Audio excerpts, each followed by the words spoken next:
آپ دیکھ رہے ہیں ہمارا اسپیشل شو عید الاضحیٰ کیا ہے اور کیوں منائی جاتی ہے۔ تو آئیے اس کاریکرم کی شروعات کرتے ہیں۔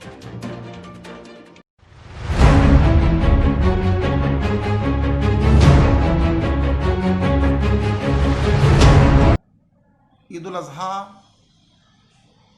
یہ محبت کا تہوار ہے، یہ دوستی کا تہوار ہے۔ قربانی کے لیے حضرت اسماعیل کو حضرت ابراہیم علیہ السلام لے گئے۔ بہرحال یہ ایک لمبی داستان ہے، لمبا ایک اس کا میٹر ہے۔ تھوڑا سا آپ کو ذہن سازی کے لیے بتا دینا چاہتا ہوں کہ قربانی کے لیے چھری حضرت اسماعیل علیہ السلام کی گردن پہ رکھ دی اور چلا دی۔ قربانی کرنے کا طریقہ یہی ہے کہ مطلب ذی الحجہ کا چاند نکلنے کے بعد میں مستحب یہ ہے کہ ناخن ہے، بال کاٹنا ہے یا سر کے بال بنانا ہے یا مونچھ کاٹنا ہے۔ مستحب یہ ہے کہ جب اپنی آدمی قربانی کر لے، قربانی ہی کے گوشت تھے وہ سب سے پہلے اسی کی شروعات کرے، اس کے بعد بال کاٹنا، ناخن کاٹنا یہ مستحب ہے۔ حج کرنے اس لیے آتے ہیں، ان کے اوپر فرض ہے۔ قرآن نے کہا ہے کہ حج کی جب استطاعت ہو جائے تمہارے پاس تو تمہارے اوپر حج فرض ہے، اسلام کے ارکان میں سے ایک رکن ہے۔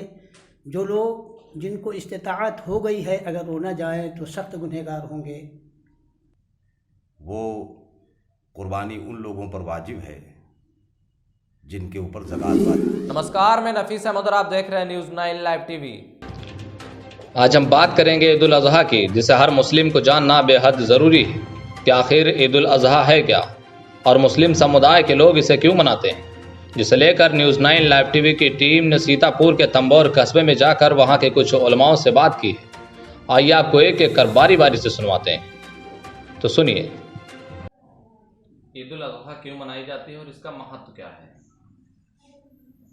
بسم اللہ الرحمن الرحیم۔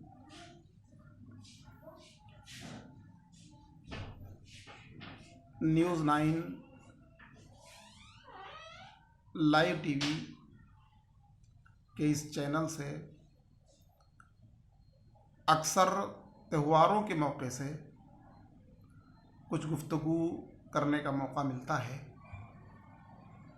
نفیس بھائی، آپ نے یہ سوال بہت اچھا کیا ہے اور یہ سوال بنتا ہے۔ عید الاضحیٰ یہ محبت کا تہوار ہے، یہ دوستی کا تہوار ہے۔ قدیم زمانے میں ایک نبی ہوئے ہیں جو جد امجد کہلاتے ہیں، حضرت ابراہیم علیہ السلام۔ حضرت ابراہیم علیہ السلام کو اللہ رب العزت نے آزمایا اور آپ کو خواب آیا، اور خواب یہ تھا کہ آپ سے کہا جا رہا تھا کہ آپ اپنے بیٹے، چہیتے بیٹے حضرت اسماعیل کی قربانی کرو۔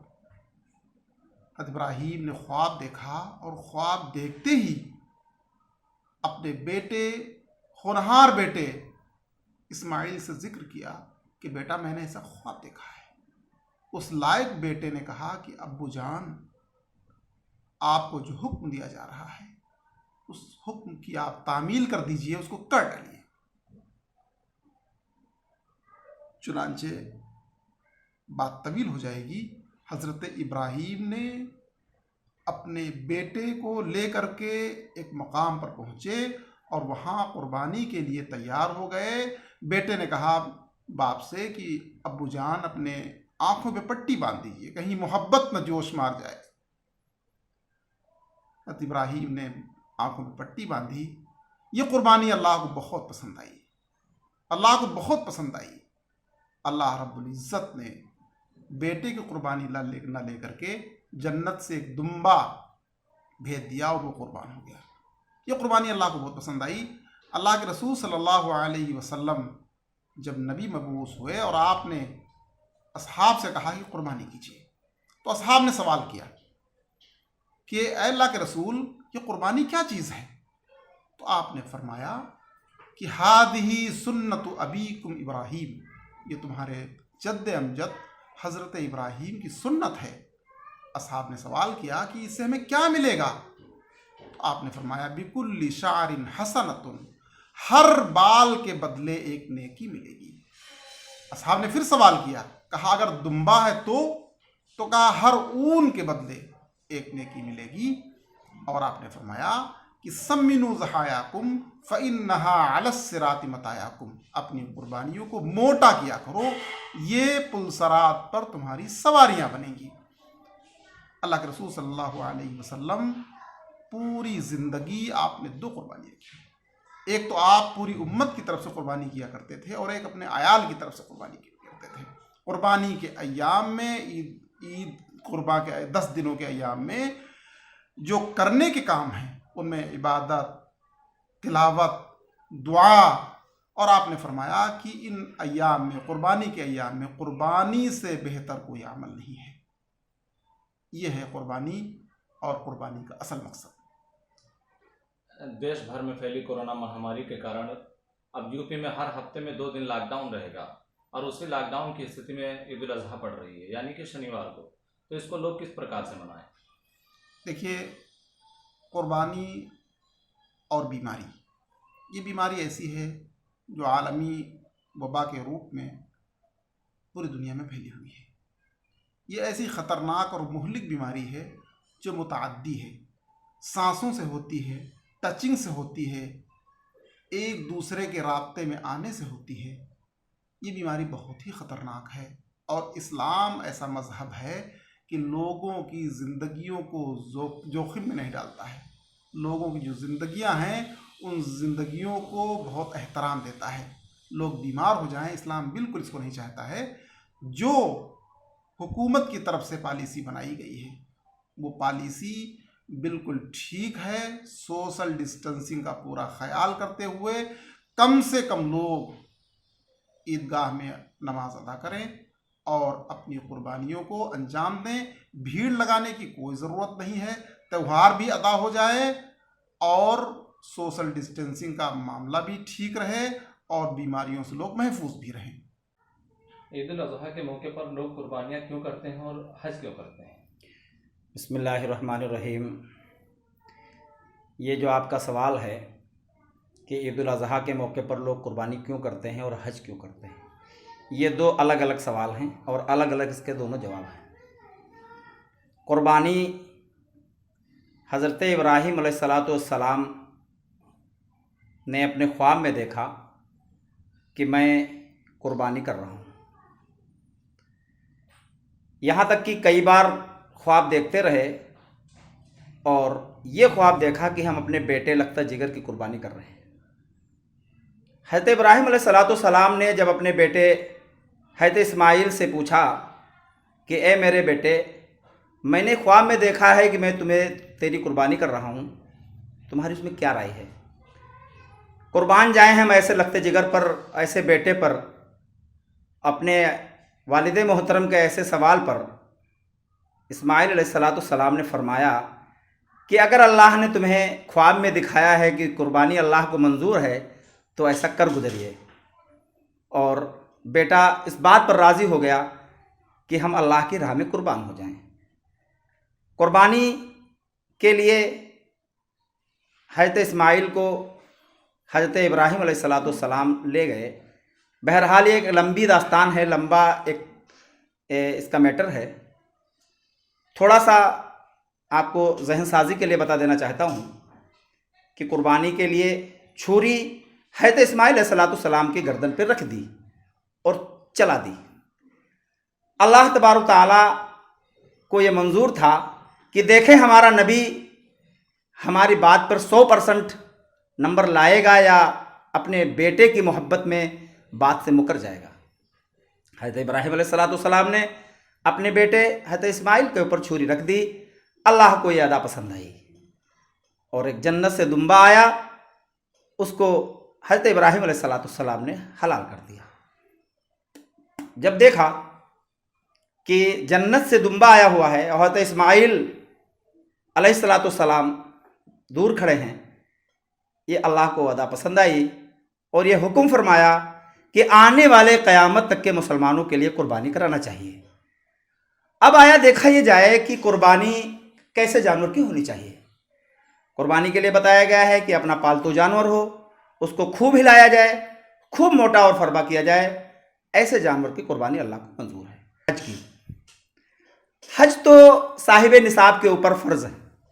ہر وہ صاحب نصاب جس کے اوپر زکوٰۃ واجب ہے اور اس کے پر اللہ تبارک و تعالیٰ اتنی مال دے دیتا ہے کہ خرچ کرنے سے بھی اگر وہ حج کو چلا جائے اور حج کے دوران میں جو خرچہ ہوتا ہے اس کے دوران بھی پیسہ اپنے اہل و عیال کے لیے بچا کے رکھ دے کہ واپس میں آنے پہ کوئی تنگی نہ ہو، ایسے کے لیے، ایسے شخص کے لیے اللہ تبارک و تعالیٰ نے حج کو فرض قرار دیا ہے۔ اگر کوئی شخص حج نہیں کرتا ہے جو صاحب نصاب ہے تو اللہ تبارک و تعالیٰ یہ سمجھ لیجئے کہ اللہ تبارک و تعالیٰ کے بتائے ہوئے طریقے سے وہ مکر گیا ہے۔ ہر اس شخص کو جو صاحب نصاب ہو اور اللہ تبارک و تعالیٰ اس کو وسعت دے، اس کو ایک بار حج بیت اللہ کو جانا چاہیے اور حج کرنا چاہیے۔ یہ دونوں الگ الگ سوال ہیں اور اس کے دونوں الگ الگ جواب ہیں۔ عید الاضحیٰ کے موقع پر جو لوگ قربانیاں کرتے ہیں کیوں کرتے ہیں اور عید کا مہتو کیا ہے؟ یہ قربانی کا مسئلہ شروع سے چلا آیا ہے۔ حضرت ابراہیم علیہ السلام کی یہ سنت ہے اور ہر صاحب استطاعت کے ذمے قربانی کرنا واجب ہے۔ اللہ کے رسول صلی اللہ علیہ وسلم نے فرمایا من وجد ساعة فلم یضح فلا یصلی قربانا مسلانا، کہ جو شخص وسعت اور گنجائش ہے، پیسہ اس کے پاس میں ہے ضرورت اصلیہ سے زائد، اگر وہ قربانی نہیں کرتا ہے تو اللہ کے رسول صلی اللہ علیہ وسلم نے فرمایا کہ وہ ہماری عیدگاہ کے قریب نہ آئے۔ تو قربانی کی یہ بڑی فضیلت ہے۔ اللہ کے رسول نے فرمایا کہ جانور کے جسم پر جتنے بال ہوتے ہیں اتنی نیکیاں اللہ تعالیٰ اس کے ذمے لکھ دی جاتی ہیں، مقبول نیکیاں ہوتی ہیں، اور یہ ہمارا اسلامی جز ہے قربانی کرنا۔ ہر حال میں اللہ کے رسول نے فرمایا کہ قربانی کرنا واجب ہے۔ قربانی کے دوران لوگوں کو ناخن کاٹنا چاہیے نہیں کاٹنا چاہیے؟ قربانی کرنے کا طریقہ یہی ہے کہ مطلب ذی الحجہ کا چاند نکلنے کے بعد میں مستحب یہ ہے کہ ناخن ہے، بال کاٹنا ہے یا سر کے بال بنانا ہے یا مونچھ کاٹنا ہے، مستحب یہ ہے کہ جب اپنی آدمی قربانی کر لے، قربانی ہی کے گوشت تھے وہ سب سے پہلے اسی کی شروعات کرے، اس کے بعد بال کاٹنا، ناخن کاٹنا یہ مستحب ہے۔ بہت بہت شکریہ۔ عید الاضحیٰ کیا ہے، اس کا مہتو کیا ہے؟ عید الاضحیٰ کے معنی قربانی کی عید ہمارے پیغمبر صلی اللہ علیہ وسلم نے فرمایا ہے جو لوگ صاحب نصاب ہیں ان کے اوپر قربانی کرنا واجب ہے، اگر وہ قربانی نہیں کریں گے تو گنہگار ہوں گے۔ لوگ حج کرنے کیوں جاتے ہیں؟ حج کرنے اس لیے آتے ہیں ان کے اوپر فرض ہے۔ قرآن نے کہا ہے کہ حج کی جب استطاعت ہو جائے تمہارے پاس تو تمہارے اوپر حج فرض ہے، اسلام کے ارکان میں سے ایک رکن ہے۔ جو لوگ جن کو استطاعت ہو گئی ہے اگر وہ نہ جائیں تو سخت گنہگار ہوں گے۔ قربانی کے دوران ناخن کاٹنے چاہیے، بال کاٹنے چاہیے نہیں؟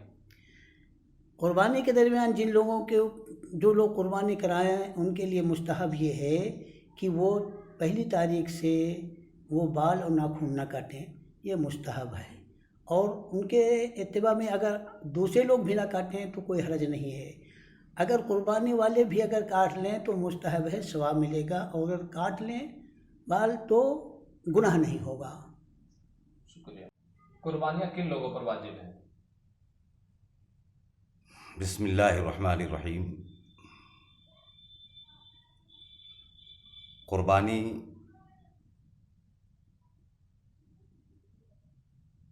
جہاں تک میری معلومات ہے اور میں نے اسلامی کتابوں میں پڑھا ہے، وہ قربانی ان لوگوں پر واجب ہے جن کے اوپر زکوٰۃ واجب ہے، اور جو صاحب استطاعت ہوں، یعنی جو 7.5 تولے سونا